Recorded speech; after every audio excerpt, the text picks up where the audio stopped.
Hey there, welcome to the Intentional Academy podcast, where we believe that life is best when it is lived on purpose. If you want help finding time for what matters most, launching your dream career, and building a prosperous future, then you should visit us at intentionalacademy.com. I'm your host, Tony Farrar, joined by your co-host, Justin Thomas, and we are so thrilled that you're tuning in today. What's up, Justin? What's up, Tony? Today, we are answering a question from a member of the Intentional Academy online community about whether or not they should pay off their student loans early. Speaking of the Intentional Academy community, we would like to invite you to join us. It's free. We use an online forum called Discord that runs on desktop, web apps, mobile, to connect with each other and take action together on what we're learning. We discuss the podcast, we answer questions, we share inspiration. More than anything else, we take the time to support each other as we actually try to live out our best lives. If you'd like to turn this podcast into a dialogue and connect with like-minded learners, then you should visit today's show notes at intentionalacademy.com/13 for instructions on how to join for free. It's time that people like us did things like this together. intentionalacademy.com/13, as in the number of this, our 13th lucky episode. intentionalacademy.com/13.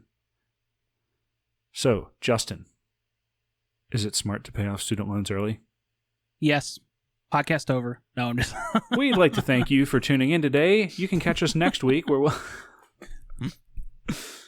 Yes, absolutely it is. 100%. As fast as you can, get rid of them.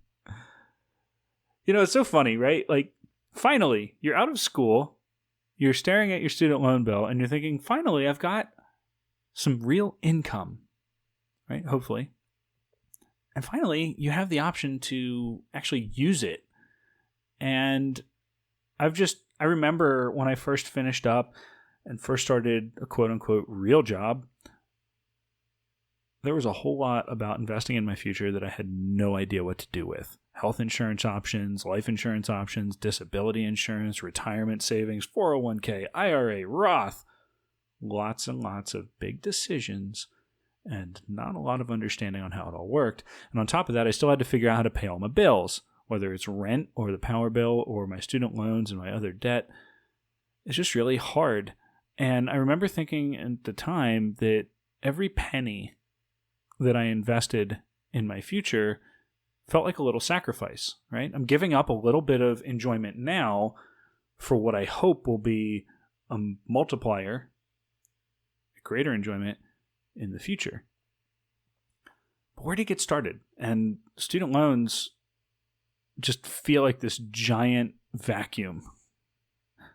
Well, I can tell you that I was naive when it came to student loans. It's like, okay, here's your minimum required payment amount, and it's X, and you can set that on auto pay. So I basically had something just auto ejecting every month, and I never had to think about it, and I never really paid attention to it. And in 10 years, which is what the auto payment, the minimum payment option will take to pay off your entire student loan, I was just like, it'll be done, whatever. It's just money leaving. I can afford this right now. Luckily, forget about it. But what I didn't pay attention to was this pesky little thing called interest.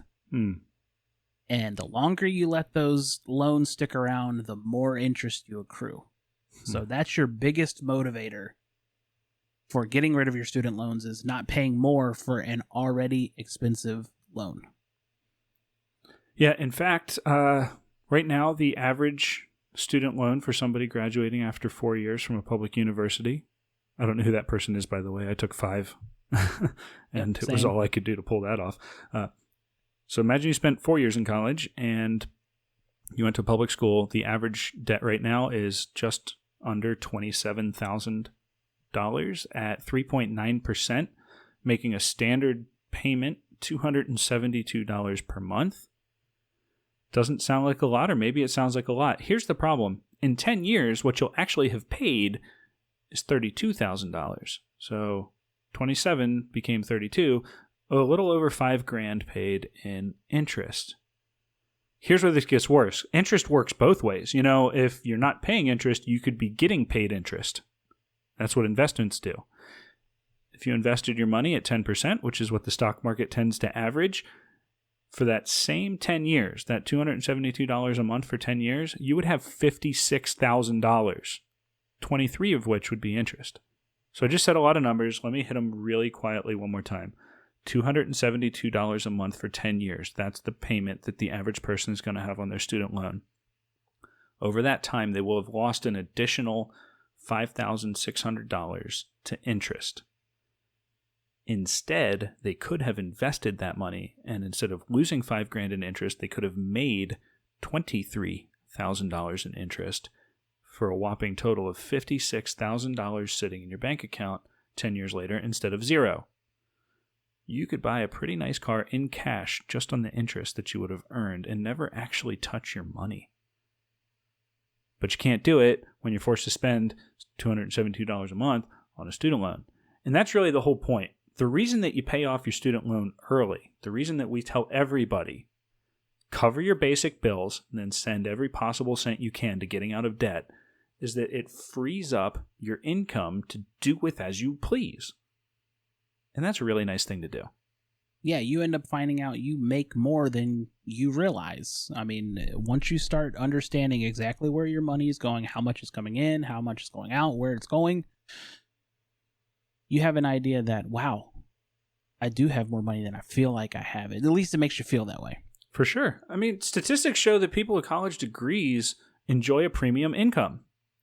That's one of the ways that getting this education rewards you, is you get a bigger paycheck. The problem is, as long as you're paying student loans, it's very likely that the difference, that benefit that you're supposed to be earning, is getting siphoned off every month in the form of a loan payment instead of actually an increased standard of living. And look, we understand this is going to take time to do. This is not something you're immediately going to be able to just crush it when you get out of school. We understand that a lot of people have significant amounts of student loan debt, or debt in general. This applies to any debt, really. But we're focusing specifically on student loan debt, that you get out and you get rid of it quickly. So, like Tony said, that extra $272 can do a lot better in your pocket than some banks. So, go out and buy your new phone in cash because you have that money available. Or like he said, you're saving up, you buy your car in cash so you don't have to pay any financing fees on that. We can get into discussions on how 0% financing on a car still isn't the best later at some point. So we can talk about that at some other time. Yeah, right. It's just, the point is, when you have to make a payment, you don't get to decide what you want to do with it now, right? That $272 could buy you a plane ticket to go visit a friend. Or, like we said, you could buy that phone or anything else. The problem is, when you have a debt payment, you have to spend your future paying for your past. You don't get to decide what you're doing with your paycheck because it's already spoken for.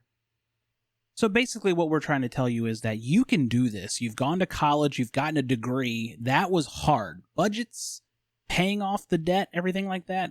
That's I'm throwing up air quotes, you can't see me, the easy part. It's just understanding that we need to handle this now, handle it quickly, so it doesn't get out of hand later. You don't want debts to stack up and things like that.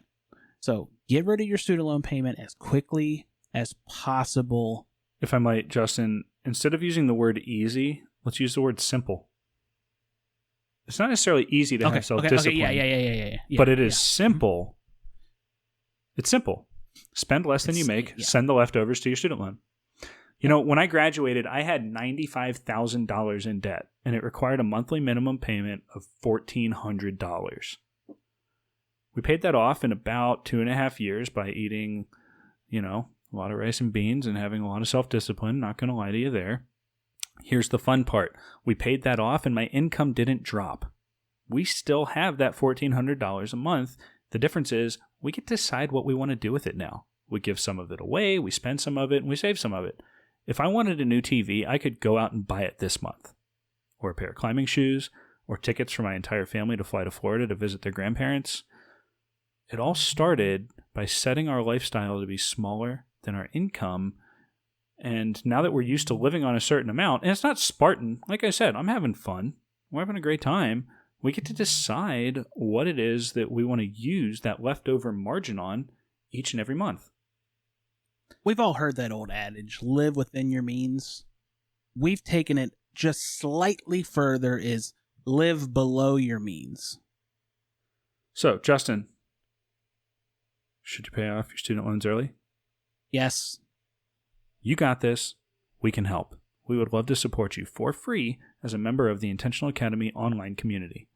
Head over to today's show notes at intentionalacademy.com/13, as in 13, the lucky number of our episode here, for instructions on how to sign up to get connected with people like us and start moving forward together. We're talking about life, we're having fun, and we're figuring out how to get the most out of our time, our career, and our money. Whether you're wondering how to get started on crushing your student loans, finding a bit more free time, or maybe looking for a way that you could boost your career, we're here to help. Sign up at intentionalacademy.com/13. Can't wait to see you there. By the way, when we told our members that we were recording this episode, they asked us if we'd do a follow-up because they said, wait a minute, aren't student loans forgiven after 20 years? Well, we'll get into that and other student loan forgiveness programs next week in episode 14. And as always, this show is here to support you. So if you have any questions that you'd like us to answer, head over to intentionalacademy.com/podcast and drop us the line. If you find value in this episode, leave us a review on your podcast app of choice. Don't forget to subscribe to our podcasts so you don't miss anything. We share bonus episodes regularly with our subscribers that you won't hear about any other way.